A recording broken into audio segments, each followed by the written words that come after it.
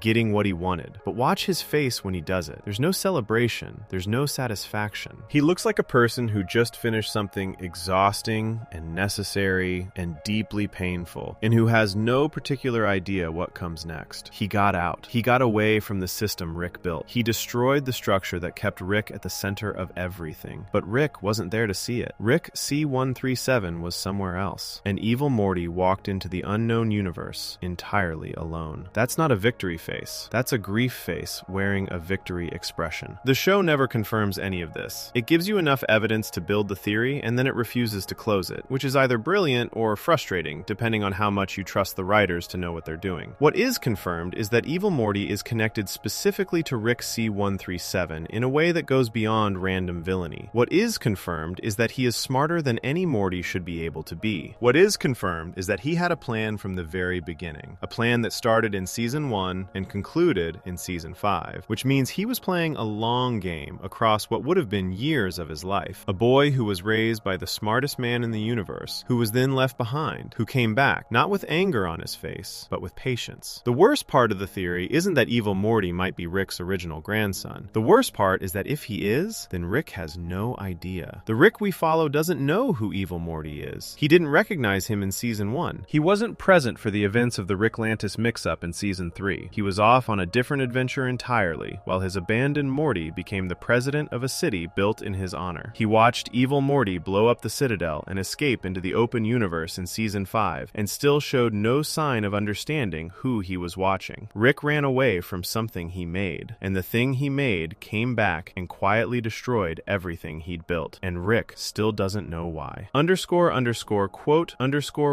_1__. But evil Morty isn't the only system built around Rick that quietly falls apart when you look closely at it. The Citadel itself, the entire structure of Rick's and Morty's organized into a civilization, was supposed to be Rick's greatest achievement, a safe place, a protected corner of reality where the smartest people in the universe could live without interference. The theory about why it was actually built, and who it was actually built to contain, is darker than anything evil Morty did to it. That's Theory 3. Theory 3. The multiverse is a writer's room escape hatch. Rick can never truly pay. There is a moment in Season 1 of Rick and Morty that the show treats as a turning point, but never fully returns to. It happens happens in an episode called Rick Potion Number 9, and what occurs in it is genuinely one of the most disturbing things any animated show has ever done without being classified as a horror story. Morty asks Rick to make him a love potion. He wants a girl at school to like him. Rick, being Rick, makes the potion, and the situation spirals immediately out of control. The potion spreads. It mutates. People across the entire planet start transforming into monstrous versions of themselves, all of them mindlessly devoted to Morty, all of them becoming something inhuman in the process. Rick tries to fix it and makes it worse. He tries again and makes it catastrophically worse. By the end of the episode, every human being on the planet that Morty has lived on his entire life, every single person he has ever known or passed on the street or seen in a crowd, has been turned into a grotesque monster that can barely function. Billions of people gone. Not dead exactly, but gone in every way that matters. Rick's solution is not to keep trying. His solution is to find a parallel universe where another version of Rick and Morty both happen to die in a lab accident at exactly the right moment, and to move in. He and Morty bury their own dead bodies in the backyard of their house, while the rest of the Smith family, who are fine because Morty had been trying to protect them from the mutation, goes about their evening completely unaware that the Rick and Morty eating dinner with them are not their Rick and Morty. The show marks this with heavy, sad music. Morty sits on a swing in the backyard and cries. Rick tells him this is just how it is. Life goes on. They have a new home now. And then the next episode begins, and the ruined planet, the billions of monsters, the entire catastrophe is never meaningfully addressed again. This is the moment fans started noticing something uncomfortable about the structure of the show. Not uncomfortable in an accidental way. Uncomfortable in a way that seems to be built into the premise from the very beginning. Rick and Morty, as a story, is constructed so that the worst things Rick does can always be walked away from. Not fixed, not paid for, walked away from. The multiverse makes this possible, and the multiverse is not a background detail in this show. It is the engine that runs everything. Here is how the math works. In Rick and Morty, there are an infinite number of parallel universes. Every possible version of every possible reality exists somewhere. This means that for any universe where Rick has done something terrible, there is another universe where it didn't happen, or where someone else did it, or where the people who were hurt are alive and fine. The consequences of any action can be escaped by simply going somewhere else. Rick has a device on his belt that opens doors between realities. He can leave any situation he creates. Most stories about powerful characters deal with the question of accountability by making escape impossible. The villain cannot run because the hero catches him. The person who made a terrible choice cannot pretend it didn't happen because the story keeps forcing them to look at what they did. Consequences in most stories are sticky. They follow you. In Rick and Morty, consequences are not sticky. They stay in the dimension where they happened, and Rick can always find a new dimension. The fans who started pulling at this thread were not accusing the show of being badly written. They were pointing out something more interesting than that. They were saying that the multiverse, which looks like a science fiction concept and a source of comedy, is actually functioning as a moral structure, or more precisely, as a moral escape route. The show built a world where the smartest and most reckless character in it cannot be permanently held responsible for anything he does, because permanent responsibility requires an inability to leave, and Rick can always leave. Think about what Rick has actually done across the run of the show. He turned an entire planet's population into monsters and relocated, rather than finding a real solution. He has gotten Morty killed in various ways across different timelines, and simply moved on to a version of events where Morty is still alive. He destroyed the Citadel, an entire city populated by thousands of living beings, not once, but effectively twice, when counting both his earlier dismantling of the Council of Ricks and evil Morty's eventual destruction of the whole structure. He used the people around him, including his own family, as tools for his own goals repeatedly across every season. He built weapons capable of erasing people from every version of reality simultaneously. He imprisoned an entire dimension in a time loop for decades because he could not deal with his own grief. For any single one of these actions in any normal story, there would be a reckoning, a moment where the weight of it catches up to the person responsible, where they have to stand in front of what they did and answer for it. Rick never fully stands in front of what he did, not in the way a story usually demands. When the show does bring consequences close to him, it tends to find a way for them to resolve without Rick genuinely paying a price. He goes to prison in the season 2 finale and escapes in the first episode of season 3 by outsmarting everyone involved. He faces the loss of his wife and daughter in his home dimension, which is real and genuinely terrible, but the show frames this as something that was done to Rick, rather than something Rick is responsible for. The things Rick does to others rarely land on him with the same weight that the loss of his family lands on him. His pain is treated as sacred. The pain he causes tends to dissolve into the next adventure. The fans asking about this are not asking out of hatred for the character. Most of the people who notice this pattern love Rick deeply and find him one of the most compelling characters in animated television. The question they're asking is whether this pattern is accidental or whether the writers designed it this way on purpose. And if they designed it this way on purpose, what does that mean about what the show is actually saying? There are two possible answers, and they point in completely different directions. The first answer is that the multiverse as an escape hatch is a deliberate critique. The show is not endorsing Rick's ability to walk away from consequences. It is showing you, in increasingly clear terms, what a person looks like when they never have to face what they've done. Rick is not happy. Rick is not well. Rick is one of the most visibly miserable characters in the show, despite being the most powerful one. He drinks constantly. He has tried to end his own life. He keeps people at a distance with so much effort that the effort itself is exhausting to watch. The show might be arguing that the ability to escape consequences doesn't free a person from the weight of those consequences. It just means they carry the weight alone, with no one to share it, in a self-imposed isolation that looks like freedom from the outside. The second answer is more uncomfortable. The second answer is that the multiverse functions as an escape hatch, not just for Rick as a character, but for the writers as a storytelling tool. If any consequence can be undone by switching dimensions, then the writers can do anything they want to the characters without having to commit to what it means. A character can die and come back. A catastrophe can happen and be left behind. An action that would normally define a character forever can be quietly relocated to a universe the story no longer visits. The multiverse doesn't just protect Rick from accountability, it protects the show from accountability. This is the version of the theory that makes some fans genuinely uneasy, because it requires looking at the structure of the show itself rather than just the story being told inside it. If the premise was built to allow consequence-free storytelling, then everything that looks like weight and consequence in Rick and Morty is operating under a hidden asterisk. It matters until it doesn't have to matter anymore. The evidence that makes this theory hard to dismiss is not one single scene. It's the pattern across every season. The Cronenberg planet from season 1 is never returned to with moral seriousness. The Morty, who was killed in various timeline accidents, is never grieved in a way that sticks. The Council of Ricks, an entire governing body with thousands of members, is destroyed, and the show moves forward without dwelling on what that means. Even the moments that seem to carry the most emotional weight, Rick's breakdown in the season 3 premiere, his confrontation with Rick Prime in season 7, are moments where the show brings consequences close and then manages to either resolve them or redirect them before they fully land. What does land, consistently, is Rick's original wound, the loss of Diane, the loss of Beth in his home dimension. Those are the consequences the show treats as real and permanent and shaping. And they are real. The show is not pretending that Rick hasn't suffered. But there is something worth noticing in the fact that the consequences Rick cannot escape are the ones that were done to him, while the consequences from things he has done to others remain strangely portable. He can leave any universe he ruins. He cannot leave the grief of the universe that was ruined for him. Whether that is a profound statement about how guilt works, how a person carries the harm done to them more heavily than the harm they cause, or whether it is simply a structural convenience that the show found useful and never fully examined, is a question the show itself has never answered. The writers are clearly aware of the accountability problem. Evil Morty's entire arc is in some ways a response to it. Evil Morty is the consequence that refused to stay in its dimension. He followed Rick across realities, across years, across the entire structure of the multiverse, and he made Rick feel, however briefly, what it is like to have something catch up to you. But even that ended with Rick C-137 still standing, still free, still able to go home to a family in a dimension he chose, and a Morty who loves him, and a garage full of gadgets, and a new adventure next week. The multiverse kept the door open for him. It always does. And the most unsettling version of this theory is simply the question it leaves you with, quiet, impatient, and without a clean answer. In a story where the main character can always find a new universe, is anything he does actually real? And if the answer is no, then what has the show been asking you to feel across 7 seasons about a man who was never actually in danger of having to answer for any of it? __quote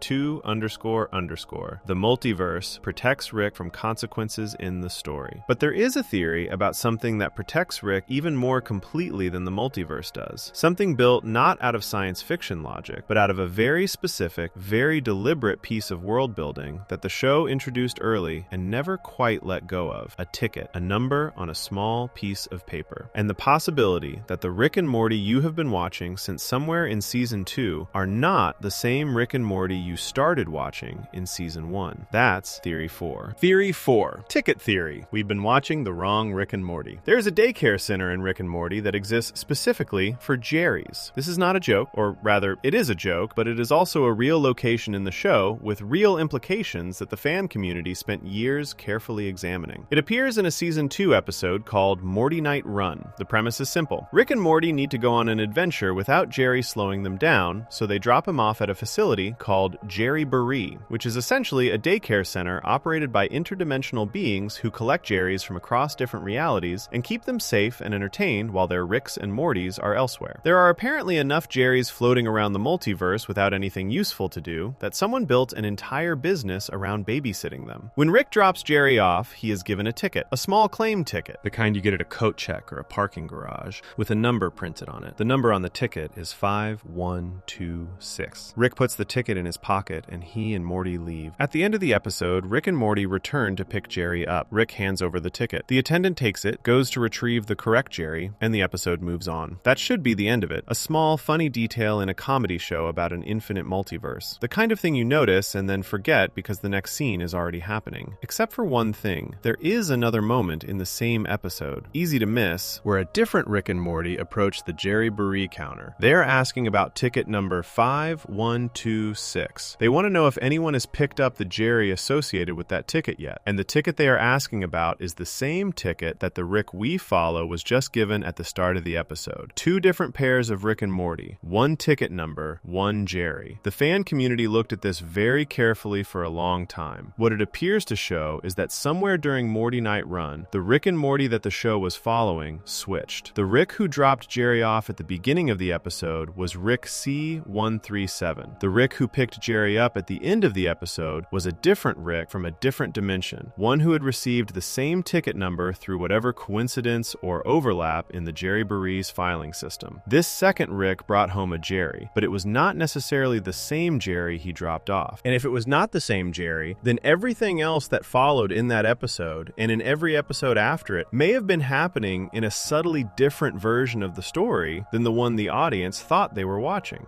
This is what fans call ticket theory, and it sounds like a small continuity error until you start following the thread and realize how many things it changes if it's true. The most immediate thing ticket theory affects is a character who appears 2 episodes later in a Season 2 episode called Total Recall. That episode is about alien parasites that can implant false memories into people's minds, making victims believe they have always known the parasite even though it only just arrived. The episode takes place inside the Smith family home, which goes into lockdown, and the family has to figure out which of the many colorful characters suddenly appearing in their house are real people they actually know and which ones are parasites. One of the characters present during this episode is Mr. Poopy Butthole, a small yellow creature with a top hat who acts like a close family friend. The show appears to reveal at the end that he is a parasite. Beth shoots him, and then it turns out he wasn't a parasite at all. He was a real friend of the family, someone they had genuinely known for years, and Beth has just shot an innocent person who trusted her. The question that ticket theory raises about this episode is pointed and specific. If the Rick and Morty we are following after the Jerry Buree mix-up are from a slightly different dimension than the one we started with, then it is entirely possible that in their dimension, Mr. Poopy Butthole really is a longtime family friend. He appears in the opening credits of that episode alongside Rick and Morty, integrated into the family's life as though he has always been there. The parasite explanation for why the family doesn't remember him very well stops being the only explanation. The other explanation is that this is a slightly different family in a slightly different reality, and Mr. Poopy Butthole belongs to this version of them in a way he might not have belonged to the version the show started with. The show plays this entirely straight. It does not wink at the audience. It does not acknowledge that anything has shifted. The family acts like the family. Rick acts like Rick. Morty acts like Morty. If a switch happened, it happened quietly enough that nobody inside the story noticed. And the show is counting on most viewers outside the story not to notice either. This is what makes ticket theory feel different from most fan speculation about Rick and Morty. Most theories ask you to interpret things the show left ambiguous. Ticket Ticket theory asks you to look at something the show put on screen very clearly and consider whether it was accidental or deliberate. The same ticket number appearing in two different contexts in the same episode is not easy to write off as a mistake. Rick and Morty is a show that tracks its own details with unusual care. It remembers the hole Summer blew in the garage roof 3 episodes later. It remembers which Jerry was picked up from which daycare across seasons. It is not a show that forgets what numbers it assigned to things. So if the ticket number was deliberate, then the switch was deliberate. And if the switch was deliberate, then the show made a choice at some point in season 2 to quietly change which Rick and Morty the audience was following, without announcing it, without drawing attention to it, and without ever formally confirming it. Why would the writers do that? There are a few possible reasons, and they range from structurally clever to genuinely uncomfortable, depending on how much credit you want to give the writers' intentions. The most generous reading is that the show is reinforcing one of its central ideas through the structure of the story itself. The show repeatedly tells you that Rick and Morty are not special. In a multiverse of infinite Ricks and infinite Mortys, the pair you happen to be watching is not the objectively correct or most important version. They are just the ones the camera is following. Ticket theory would be the show making that point through the actual mechanics of the narrative rather than just saying it in dialogue. You think you're watching Rick C137. You think continuity means something, but the show has quietly reminded you that in a universe of infinite versions, your investment in this specific pair is somewhat arbitrary. The camera could have switched and you wouldn't know. The less comfortable reading is that Ticket theory reveals something about how the show handles its own mythology. If the Rick and Morty that the audience follows changed partway through season 2, then the emotional continuity that the show builds across its later seasons is operating on a foundation that quietly shifted. The relationships between characters, the development of Rick's connection to this specific Morty, the arcs that pay off in season 5 and beyond, all of it is technically happening to a pair of characters who may not be the pair the story originally introduced. The investment the audience has built up was transferred to a replacement without the audience's knowledge or consent. This is either very bold or slightly troubling, and the line between those two things is thin. What the show does confirm, separately from ticket theory, but in a way that supports its basic logic, is that dimension swapping has happened at least once on screen in a way the story acknowledges. Rick and Morty left their original dimension at the end of Rick Potion number 9 in season 1 and moved into a new one. That swap was shown explicitly. The show was transparent about it. The Rick and Morty burying their own bodies in the backyard knew what they were doing, and the audience knew what they were watching. Ticket theory proposes that a second swap happened in season 2, but this time the show didn't tell you. This time it happened through a small numbered ticket and a distracted attendant at an alien daycare, and the only reason anyone noticed is because a detail-obsessed fan community watched the same episode enough times to catch a background moment that most people would scroll past. The confirmed swap in season 1 established that dimension swapping is something that happens to these characters. Ticket theory proposes it happened again, and because the show neither confirms nor denies it, the question of which Rick and Morty you have been watching for the past several seasons remains genuinely open in a way that is unusual for a show this carefully constructed. There is one more piece of evidence that fans tend to bring up when discussing ticket theory, and it concerns Jerry specifically. The season 6 premiere of the show, in an episode called Solarix, confirms that the Jerry currently living with the Smith family is not the same Jerry who originally belonged to them. He is from a different dimension. He was picked up by mistake at some point and brought home by a Rick who either didn't know or didn't check. The wrong Jerry has been living with the family, and the family has apparently not noticed. This is not ticket theory, exactly. It is the show confirming, directly and without ambiguity, that a mix-up at Jerryboree resulted in the wrong version of a family member being brought home, which is exactly what ticket theory proposes happened with Rick and Morty themselves in season 2. The show confirmed the mechanism in season 6 while never going back to examine whether it had already happened to the main characters 2 seasons earlier.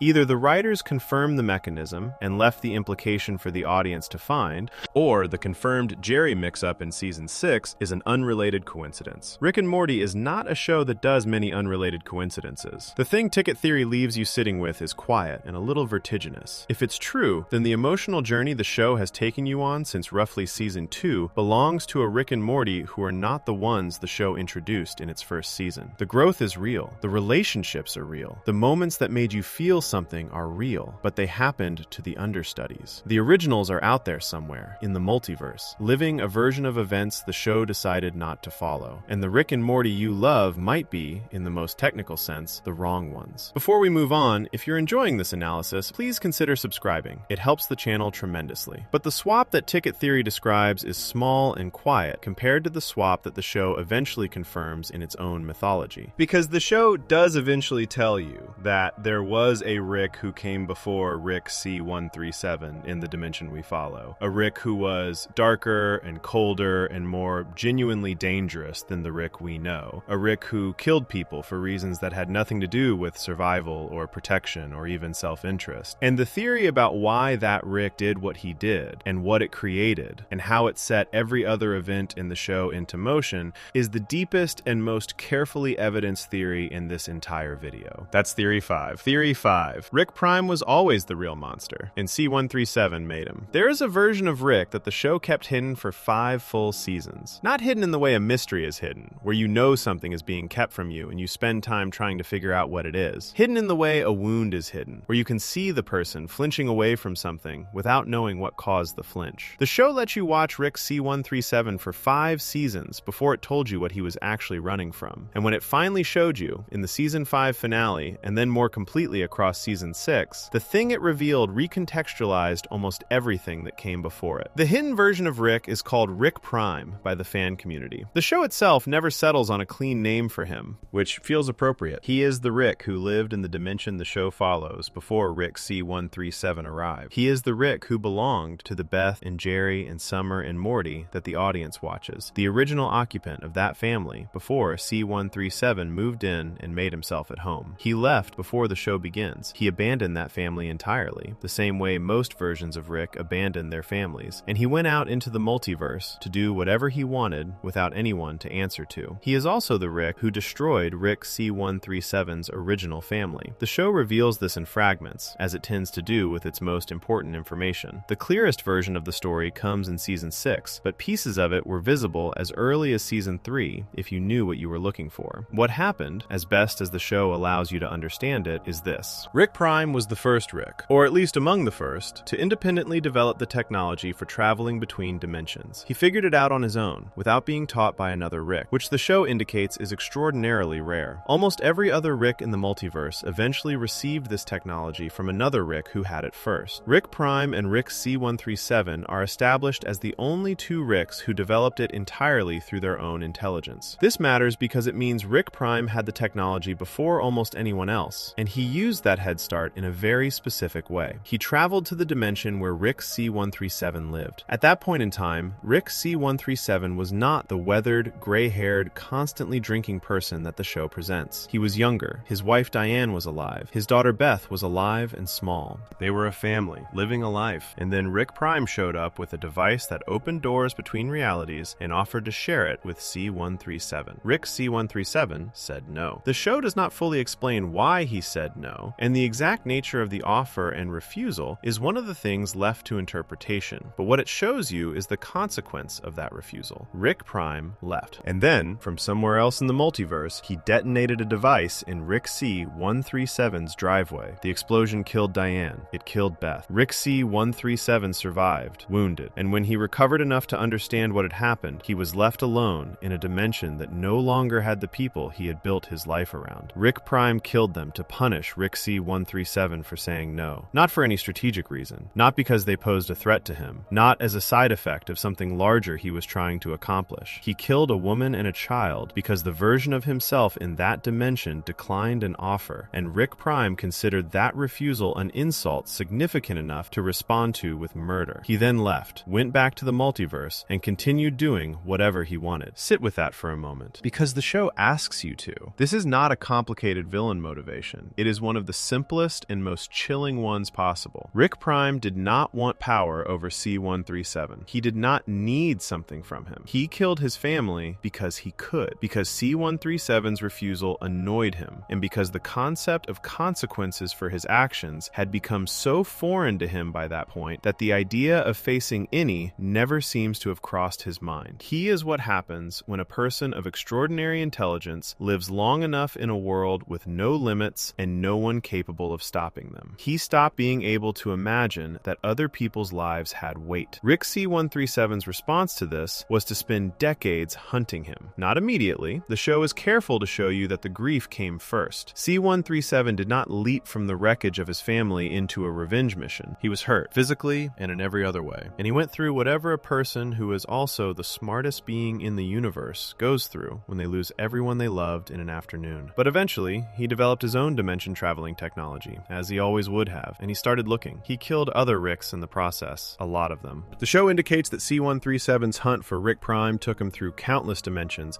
and left significant damage in his wake. He was not careful. He was not surgical. He was a man with unlimited intelligence and no remaining reason to be cautious about who got hurt along the way, because the only thing he cared about was finding the specific Rick who had taken everything from him. This is where the theory about Rick Prime and Rick C-137 becomes something more than a backstory summary. Because what the fan community started examining, once the show revealed all of this, was the relationship between these two Ricks as a before and after story. Not just for C-137, whose transformation the show focuses on, but for Prime himself. The theory that fans built around Rick Prime is about what made him what he is, and the uncomfortable center of that theory is this. Rick Prime might have started from exactly the same place as Rick C-137. Think about what the show tells you about how Ricks become the way they are. Almost every Rick in the multiverse has a version of the same story. Brilliant person, family that couldn't keep up, gradual drift toward isolation in the universe and away from domestic life. The intelligence creates the distance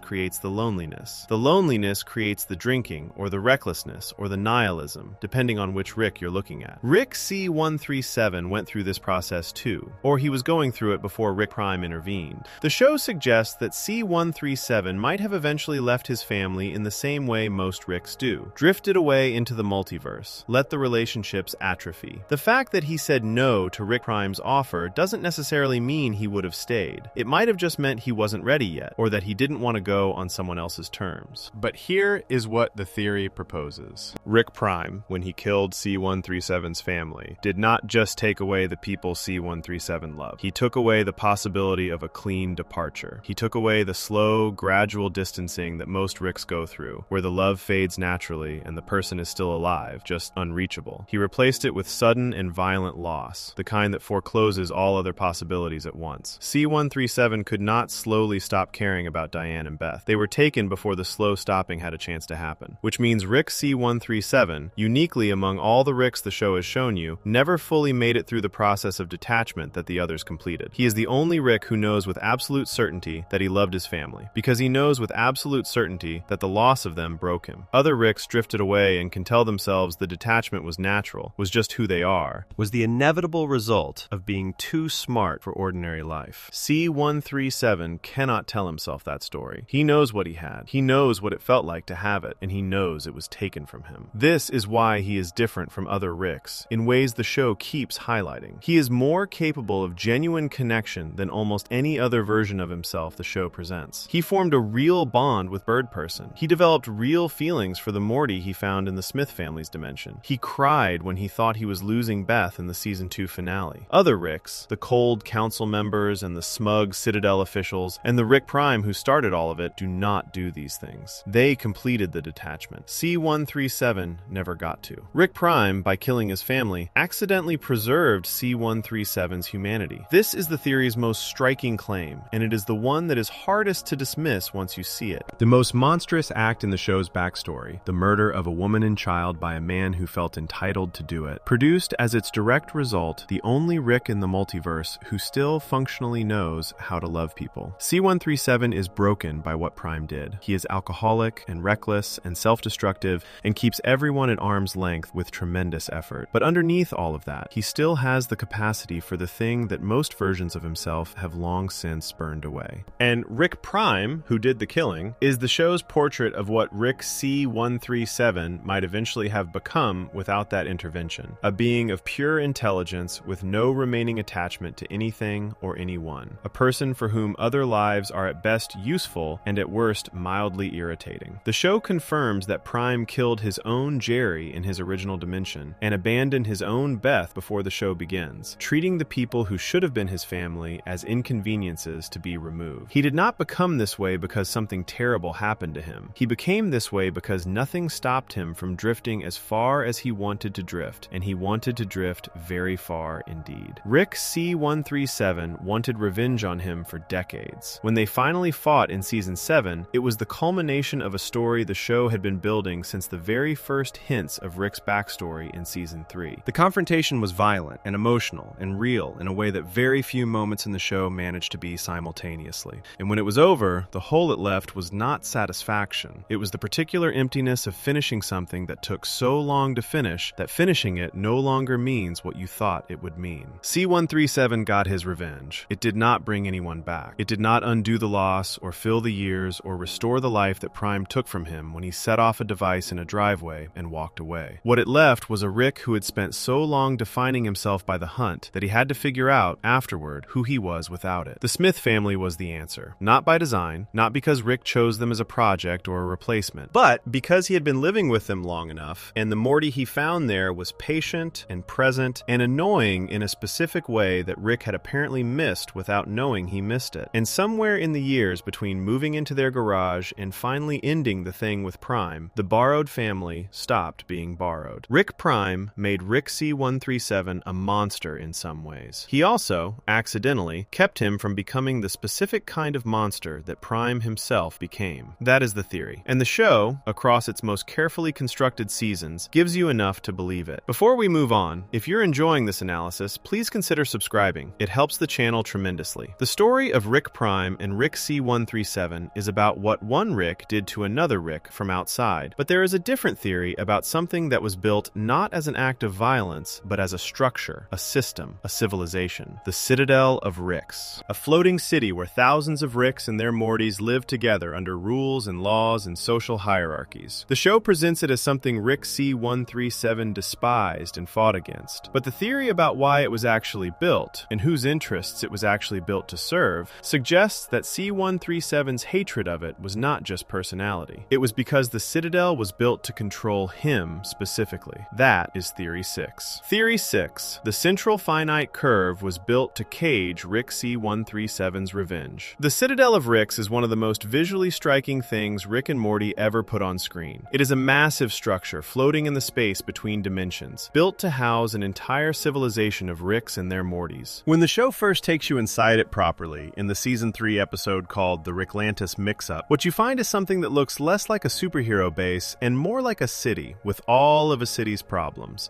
There are rich Ricks and poor Ricks, there are Mortys who work dead-end jobs, and Ricks who sit in positions of power and look down at them. There are cops and criminals and politicians and workers, and a whole social structure that has somehow grown up around a group of beings who all started from the same basic template and ended up in completely different places. The show uses the Citadel to make a point about how even the smartest people in the universe, when you put enough of them together, will immediately build a hierarchy and start arguing about who belongs at the top of it. It is a sharp and funny piece of social commentary wrapped around a science fiction concept, and most viewers engage with it at that level. But underneath the social commentary is a structural question that the fan community spent a long time sitting with. The Citadel did not appear from nowhere. Someone built it. A group of Ricks, at some point in the history of the multiverse, made a collective decision to stop traveling alone and start building something together. They drew a boundary around a portion of reality and called it the Central Finite Curve, which is the name the show eventually gives to the specific section of the multiverse that the Citadel operates within. And within that boundary, they organized themselves into a system. The official explanation, to the extent the show offers one, is that the Citadel was built for protection and organization. Ricks are hunted by governments and galactic federations and various other powerful groups who find a being of Rick's intelligence threatening. Banding together gave them safety in numbers. The curve gave them a controlled space where they had advantages that outside forces did not. That explanation makes sense as far as it goes, but the fan theory proposes that it does not go far enough, because when you look at the timing of when the Citadel was built and what was happening in the multiverse at that time, a different and considerably darker purpose starts to come into focus. The Citadel was built during the period when Rick C-137 was actively hunting Rick Prime. The show confirms, across seasons 5 and 6, that after Rick Prime killed C-137's wife and daughter, C-137 spent years moving through the multiverse looking for him. During those years, he was not careful. He left damage in his wake. Other Ricks crossed his path, and some of them did not survive the crossing. Because a Rick who has lost everything and is looking for the specific person responsible is not a Rick who is paying close attention to collateral damage. He was, by any any reasonable assessment, one of the most dangerous things moving through the multiverse during that period. Other Ricks would have known this. Intelligence is the one thing every Rick shares, and an intelligent being who knows that another version of themselves is tearing through reality in a state of unchecked grief and rage would want to do something about it. Not out of sympathy, out of self-preservation. A Rick on a rampage is a threat to every other Rick who happens to be in his path. The theory proposes that the Citadel was not primarily built for protection against outside threats. It was primarily built to manage the threat that Rick C-137 represented from inside the community of Ricks. The central finite curve, the boundary around the section of reality where the Citadel operates, is described in the show as a portion of the multiverse where Rick is always the smartest being. Every dimension inside the curve is a dimension where Rick's intelligence is the ceiling of what exists. This is presented as a kind of privilege, a way for Ricks to ensure they are always operating in territory they can control. But the theory points out that a boundary which defines where Rick is the smartest being also defines, by implication, where Rick Prime is not. Rick Prime, the show confirms, is one of only 2 Ricks who developed dimension travel technology independently. He is, by the show's own logic, operating at a level that puts him at or above the intelligence of any other Rick. A boundary designed to keep Rick as the smartest being in its territory would be a boundary that Rick Prime, at his level of capability, might find uncomfortable or limiting to operate within. The curve, in this reading, is not just a comfort zone for ordinary Ricks. It is a space where Rick Prime is at a disadvantage, or at least where his specific advantages are reduced, which would mean the curve was built partly to keep Rick Prime out. And if the curve was built to keep Rick Prime out, then it was built to keep C-137 from being able to reach him. Because as long as Prime was outside the curve and C-137 was being managed by the Citadel inside it, the hunt was effectively paused. The most dangerous variable in the multiverse, a grief-driven Rick with nothing to lose, was contained within a system of rules and social structures and collective governance that gave other Ricks the ability to slow him down. This is why the theory proposes that Rick C-137's hatred of the Citadel is not just a personality trait. He is presented throughout the show as someone who finds the entire concept of a council of Ricks deeply irritating, who refuses to follow their rules, who dismantled their governing body in Season 3 without visible regret. Most viewers read this as Rick being Rick, too individualistic and arrogant to participate in any system he didn't design himself. But if the Citadel was built partly to contain him, to slow down his hunt and keep him occupied inside a managed space while Rick Prime operated freely outside it, then his hatred of it is not just arrogance. It is the entirely reasonable response of someone who figured out, at some point, that the structure he was being asked to respect was also the structure that protected the person he was looking for. The Citadel gave Rick Prime somewhere to hide. Not physically, strategically. As long as Rick C-137 was entangled with the Council, attending their meetings and managing their expectations and being subject to their rules, he was not out in the wider multiverse closing in on Prime. The system kept him busy. It kept him managed. It kept the most dangerous Rick in the multiverse pointed at paperwork instead of at the person who deserved to be pointed at. The show gives you a piece of evidence for this reading in the way the other Ricks behave towards C-137 specifically. He is not treated like a peer by the Council of Ricks. He is treated like a problem. In the Season 1 episode, Close Rick Counters of the Rick Kind, the Council immediately suspects him when Ricks start being murdered across the multiverse. They do not give him the benefit of the doubt. They do not treat him the way you would treat a colleague you trusted. They treat him like someone they have been watching carefully for a long time and are not entirely surprised to find at the center of trouble. That is not how you treat someone who is simply eccentric. That is how you treat someone who has a history that makes you nervous. The Ricks who built the Citadel knew what C-137 had been doing during his years of hunting. They knew what he was capable of when he was not being managed by social expectations and collective governance. The Citadel, in this reading, is as much a monitoring system as it is a city. And Rick C-137, who is smart enough to have suspected this at some point, responded by doing the one thing you do to a cage you hate. He broke it. He dismantled the Council of Ricks in Season 3 with a level of efficiency that the show presents as impressive but does not fully unpack. He did it quickly, thoroughly, and without apparent guilt. At the time, it reads as Rick being decisive and ruthless in pursuit of his own freedom. But if the Council had been managing him for years, keeping him inside the curve and away from Prime while presenting the arrangement as being for his own benefit, then the dismantling was not just freedom-seeking. It was the act of someone who had finally worked out that the people he had been coexisting with were not his community. They were his handlers. Evil Morty's destruction of the curve itself in Season 5 is where this theory finds its most complete expression. When Evil Morty Morty punches through the boundary that the Ricks built and escapes into the larger multiverse, the thing he destroys is not just the citadel as a place. He destroys the structure that defined which part of reality the Ricks controlled. He tears down the wall that separated the managed space from the open universe. And in doing so, he undoes the single most consequential piece of engineering the Ricks ever produced. The show frames this as Evil Morty's victory, his escape, the thing he built his entire plan toward. But the theory asks you to look at what the destruction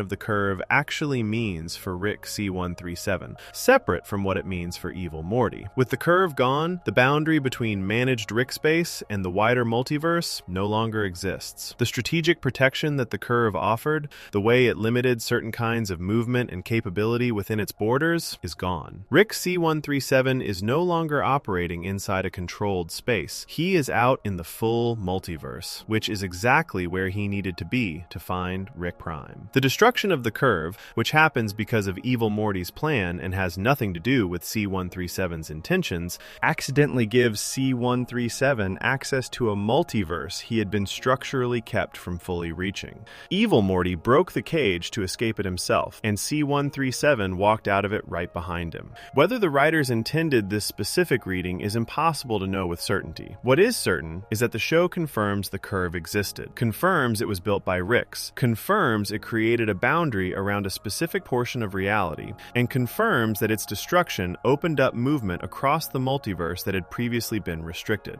The theory connects these confirmed facts into a shape that the show never explicitly draws, but never contradicts either. A city built to look like community, a boundary built to look like privilege, a management system built to look like safety, and a Rick who hated all of it from the inside, who never quite knew why he hated it as specifically as he did, tearing it apart whenever he found a way to reach it. The Citadel was not Rick C-137's home. It was his holding pattern, and the Ricks who built it were not his family. They were the people who decided that the most useful thing to do with a Rick who had nothing left to lose was to give him just enough structure to keep him from going anywhere. It almost worked for a very long time. Before we move on, if you're enjoying this analysis, please consider subscribing. It helps the channel tremendously. All of the theories so far have been about what happened inside the show. The dimension swaps, the abandoned Mortys, the revenge quest, the cage built out of a civilization. These are theories about the fictional universe and the fictional people living inside it. But there is a theory about something that happened outside the show entirely. Something that happened in the real world, between the two real people who created Rick and Morty, that the fan community believes changed the show in ways that were never announced and never explained. A falling out, a long silence, and the question of whether the show that survived it is still the same show that existed before. That is Theory 7. Theory 7. The Royland departure was hidden from fans for years, and the show knew. In January of 2023, NBC News published a report that most Rick and Morty fans were completely unprepared for. The report revealed that Justin Roiland, the man who created the characters of Rick and Morty, who voiced both of them across 6 full seasons, who was publicly presented as one half of the creative partnership that made the show, had been arrested and charged with serious crimes. The charges were felony domestic battery and felony false imprisonment. They stemmed from an incident involving a woman he had been dating. The arrest had happened in August of 2020. The charges had existed for 2.5 years before the public found out about them. During those 2.5 years, Season 4 had aired, Season 5 had aired, Season 6 had aired. Royland had appeared at events and given interviews and been publicly celebrated as the co-creator and voice of one of the most popular animated shows on television. The fan community had watched 3 seasons of Rick and Morty without knowing that the man voicing the main characters was facing felony charges that could have sent him to prison for years. When the story broke, Adult Swim moved quickly. Within days of the NBC News report going public, the network announced that it had ended its relationship with Justin Roiland entirely. He was gone from the show. His voice roles would be recast. Dan Harmon, who had always shared the showrunner credit, would now be the sole person running Rick and Morty going forward. The announcement was brief and clean and left almost no room for questions. The fan community had a lot of questions. The first and most immediate one was simple. How long had people known? Not the public, not the fans, but the people who worked on the show, the network executives, the writers, the production staff who saw Roiland on a regular basis. The charges were filed in August of 2020. The show continued producing new episodes. Roiland continued being credited as co-creator and being publicly associated with Rick and Morty for more than 2 years after that. At what point did the people inside the production become aware that something serious was happening? And what did they do with that knowledge? Adult Swim did not provide provide a detailed answer to this question. The network statement was focused on the present, on the decision that had been made, on the show continuing. The gap between the arrest in 2020 and the public announcement in 2023 was not addressed in any comprehensive way by anyone at the network. What made this more complicated was that the criminal charges, as serious as they were, turned out not to be the full picture. After the initial charges became public and Royland was removed from the show, more people came forward. By September of 2023, NBC News published a second investigation. This one documented accounts from 11 women and people who described various kinds of misconduct by Royland, spanning from 2013 all the way to 2022. 9 of those people said Royland had turned private conversations sexual. 3 of them said they were 16 years old when those conversations began. One person described an assault. Royland's legal representatives called all of these accounts false. The original criminal charges were eventually dropped in March of 2023 due to what the district attorney's office described as insufficient evidence. Royland responded publicly to that dismissal with a statement saying the claims had always been false and that he was grateful for what he called justice. But the dismissal of the criminal charges did not make the broader picture go away.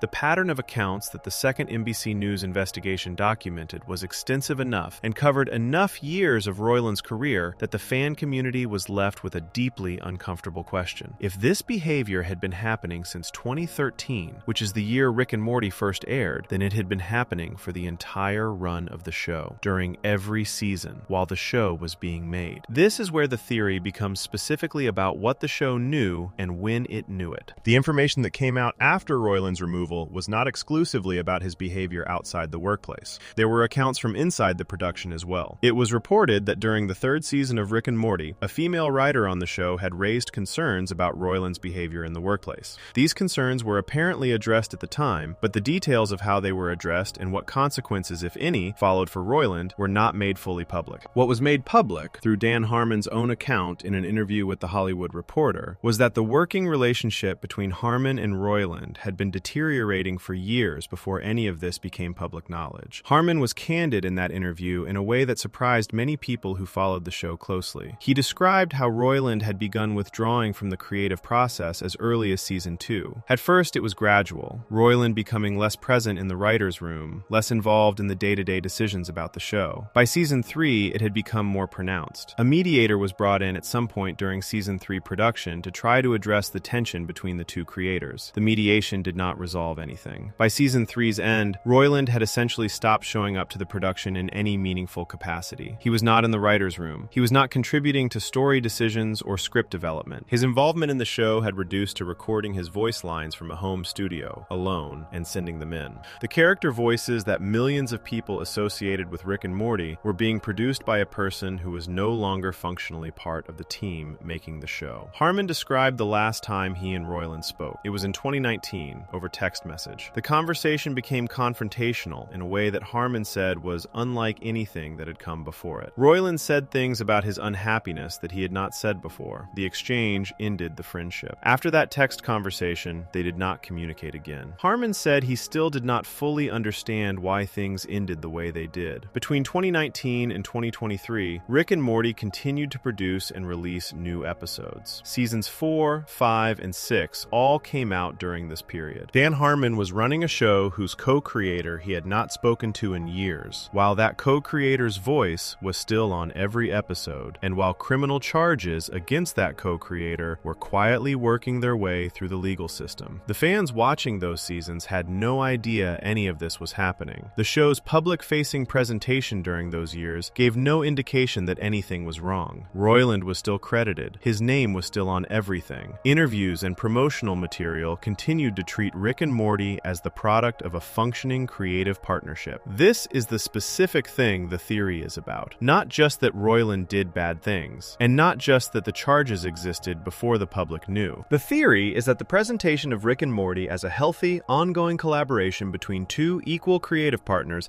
continued for years after that collaboration had effectively ended, and that the people responsible for that presentation knew it was not accurate. The fan community's reaction to all of this was layered and messy in the way that fan communities tend to get when something they loved becomes associated with something painful. Some fans felt straightforwardly betrayed. They had supported the show, bought the merchandise, watched every episode, and the people presenting the show to them had allowed a false picture to persist for years. The argument that Royland's personal behavior was separate from the the show and its quality did not land well with people who felt that the information had been withheld in a way that removed their ability to make their own choices about it. Other fans focused on the criminal charges being dropped. The legal system had looked at the evidence and concluded it was not sufficient. Royland had maintained his innocence throughout. Some people in the fan community took the dismissal of the charges as meaningful and felt that the speed with which Royland was removed before those charges were resolved was unfair. The tension between these two positions never fully resolved, partly because the situation itself never fully resolved. The charges were dropped, but the broader accounts remained. Royland kept his co-creator credit and his production company kept its credit on the show, but he was gone from the actual production. The show continued without him, and the question of whether the show that continued was genuinely different because of his absence became its own separate argument. What Harmon said publicly about his own position was careful and clearly painful. He described feeling frustrated, ashamed, and heartbroken. He talked about how difficult it was to say anything at all, given that the situation involved a person he had once been close to and a falling out he had never fully processed. He acknowledged that he was not anyone's first choice as a person to judge others, and he referenced publicly known issues from his own past, specifically a workplace situation involving a writer on the community writing staff that had become public years earlier and that Harmon had apologized for at length. This acknowledgement complicated the story further, because it meant that the show's two creators both had histories that, when they became public, required reckoning with. The fan community that had been told it was watching a show made by two brilliant people who loved what they were making was now looking at a situation where one of those people was gone under serious allegations, and the other had acknowledged his own failures in how he had treated people in his workplaces. The show itself, Rick and Morty, is deeply interested in the gap between how people present themselves and who they actually are. Rick tells you he does not care about anything while spending every episode caring enormously. Characters build elaborate explanations for their behavior that the show quietly dismantles by showing you what the behavior actually does to the people around them. The gap between the stated self and the real self is one of the show's central obsessions. The theory is not that this makes the situation ironic in a neat way. It is not a clean connection. Life rarely produces clean connections. The theory is simply that a show which spent years asking its audience to look past surfaces, to not accept what characters said about themselves at face value, to find the real thing underneath the performance, was itself being presented to that audience through a surface that did not match what was underneath it. The fans who felt lied to were not wrong about the feeling. Something had been managed in a way that kept them from knowing what they were looking at. Whether that management was a deliberate decision or the accumulated result of many smaller decisions made by many different people over several years is harder to say. What is clear is that the gap existed, and that it was significant, and that when it finally closed in January of 2023, the show was never quite the same thing it had been before. __quote _7 ___. The departure of Royland and everything that came with it created an immediate practical problem. Rick and Morty, the show, needed to continue. There were episodes contracted, seasons planned, a story still being told. But the voices of the two main characters belonged to a person who was no longer part of the production. The question of who would replace those voices, and whether replacing them would change something essential about the show, became one of the most argued about questions in the fan community for the better part of a year. And the theory about whose vision the show was actually built on, whose fingerprints were on the parts that mattered most, is the one that makes the answer to that question either reassuring or heartbreaking, depending on what you believed about the show in the first place. That is Theory 8. Theory 8. Dan Harmon was always the architect. Royland was the voice. Not the vision before Rick and Morty existed. There was a short film that Justin Roiland made for a website called Channel 101. Channel 101 was a monthly film festival based in Los Angeles, where people could submit short films and have them judged by a live audience. If your film got enough votes, it came back next month for another episode. If it didn't, it was canceled. The whole thing ran on a very simple and slightly brutal logic. The audience decided what survived. Dan Harmon co-founded Channel 101. Justin Roiland was a regular participant in it. That is how they met. Roiland was making strange, low-budget short films and submitting them to a platform that Harmon had helped build. And at some point, the two of them ended up in the same creative orbit and stayed there. The short film Roiland made that eventually became Rick and Morty was called The Real Animated Adventures of Doc and Marty. It was a parody, a deliberately crude and low-quality parody of Back to the Future, the 1985 film about a scientist and a teenage boy who travel through time together. The characters in Roiland's short were named Doc and Marty, and they were drawn simply and moved stiffly. And the whole thing was intentionally rough in a way that was part of the joke. The voice Roiland used for Doc, the scientist character, was a slurring, burping, slightly manic voice that he had developed for comedic purposes. The voice he used for Marty was younger and more anxious and stammering. Those voices became Rick and Morty. This is the part of the origin story that everyone agrees on. Royland created the characters. He created the voices. He built the basic template of a chaotic genius and a nervous young person who traveled together through strange situations. And he did it years before the show existed. When Adult Swim approached Dan Harmon in 2012 about making a new animated series, Harmon brought Royland in, and they built the show together around Royland's characters and Royland's voices. The question that became central to the fan community's debate after Royland's departure is what each of them actually contributed to the thing that the show became. Royland's contribution is the easier one to describe because it is the most visible. He made the voices. Rick's voice, with its particular rhythm of trailing off mid-sentence and burping mid-word, and switching between menace and warmth in a way that felt genuinely unpredictable, was entirely Royland's creation and entirely dependent on his specific physical performance. Morty's voice, the stammering anxiety and the way it could shift from scared to furious to heartbroken within a single sentence, was the same. These were not performances that could be replicated exactly by someone else, because they were built on Royland's own speech patterns and comedic instincts. He also brought a specific kind of energy to the early seasons. Royland preferred improvisation. He liked recording sessions that went long and got weird,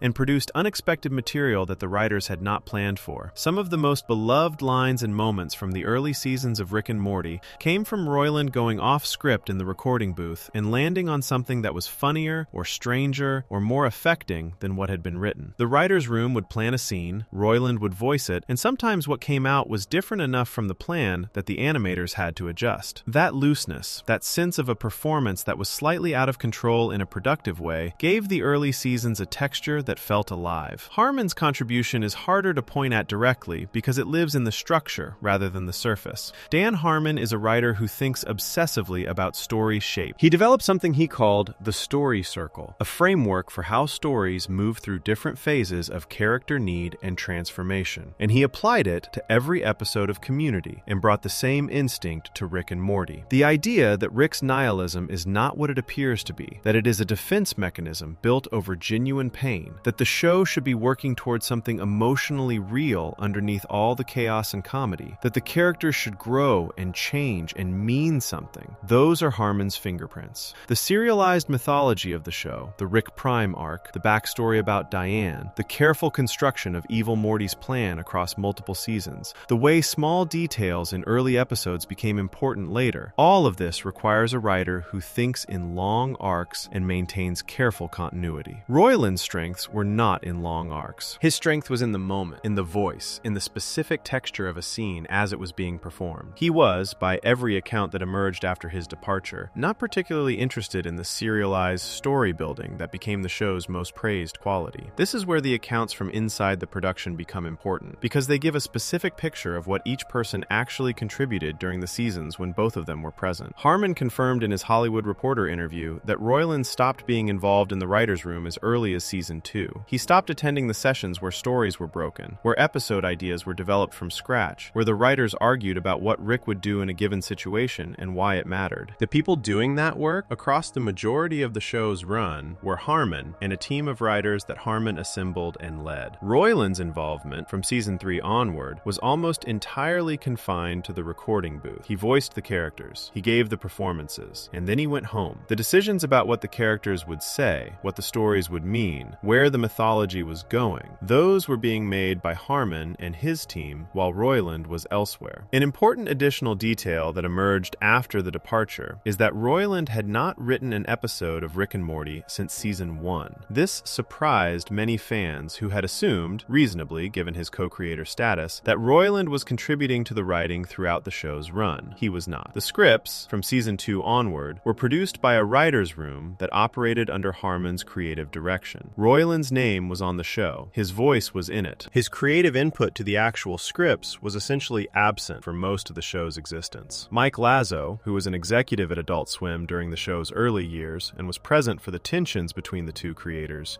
was quoted as crediting Harmon as the primary creative force behind the show's success. He described Harmon's specific strengths as writing and character development, which are the two things most central to what makes Rick and Morty work as more than just a comedy. The fan community community split into two camps when all of this became clear, and both camps had defensible positions. The first camp argued that this proved Royland's departure would not damage the show in any fundamental way. If Royland had not been writing since season 1, if his involvement had reduced to voice acting from a home studio by season 3, then the creative engine of the show had already been running without him for years before he was removed. Seasons 4, 5, and 6, all produced during the period when Royland was functionally gone from the writer's room, contained some of the show's most ambitious storytelling. The Rick Prime arc, which is almost universally regarded as the show's most carefully constructed long-term story, was built entirely during the period when Royland was absent from the creative process. This camp felt vindicated when season 7 premiered with new voice actors and received broadly positive reviews from critics who noted that the show felt energized rather than diminished. The writing was sharp, the emotional stakes were real. The new voices were close enough to the originals that the transition did not break the experience for most viewers. The argument that Royland was the soul of the show looked considerably weaker after season 7 than it had before.